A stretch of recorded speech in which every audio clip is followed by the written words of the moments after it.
Hi everyone, good morning. সকালবেলা গরম গরম এক কাপ চা খেয়ে চলে গেলাম রান্নাঘরে। লাউ দিয়ে আলু দিয়ে তরকারি করব। তো বাড়িতে কারোর শরীরটা খুব একটা ভালো নেই, তো এরকমই সিম্পল রান্না করছি এখন। আর আমি বেসন গুলে এরকমভাবে উপর দিয়ে না বড়া করে দিয়েছিলাম, তো ওটা ভাবে খুব ভালো হয় খেতে। আর এটাই আমার ব্রেকফাস্ট ছিল। অ্যান্ড দেন আমি কাজ ছেড়ে আমি আর দিদি চলে গেলাম বাজার করতে। তো বাজারে টুকিটাকি সবজি বাজার নিলাম। আর এই দেখো কিছুটার সাথে আমি কিছুক্ষণ গল্প করলাম। ওর সঙ্গে গল্প করতে বেশ ভালোই লাগছিল।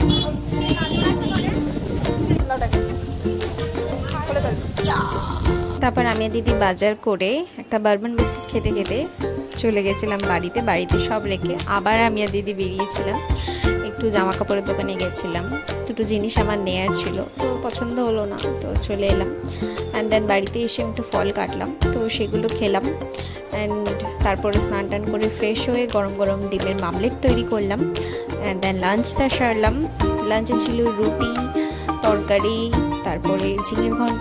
তারপরে গেছিলাম বিকেলে একটু ডাক্তার দেখাতে দিদিকে নিয়ে, মাকেও নিয়ে গেছিলাম। মায়ের শরীরটাও ভালো লাগছিল না কদিন। তো তারপরে এখানে একটা রেস্টুরেন্ট দেখলাম, রেস্টুরেন্ট না বলতে পারো, একটা ক্যাফে টাইপের। তো সেখানে গিয়ে আমরা একটু টুকটাক কিছু অর্ডার করলাম, একটু কফি, চা, একটু স্যান্ডউইচ, এগুলো একটু অর্ডার করলাম। তো এগুলো ওই খেলাম ওখানে।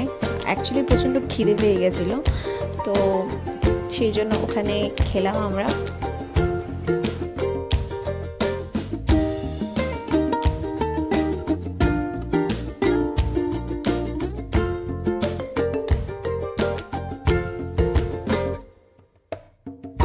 তবে আমরা এখানে ফার্স্ট টাইম খেতে যাই। অ্যান্ড দেন একটা কফি অর্ডার করেছিলাম, একটা বার্গার অর্ডার করেছিলাম, যেটা আমি একদম অল্প একটু খেয়েছিলাম।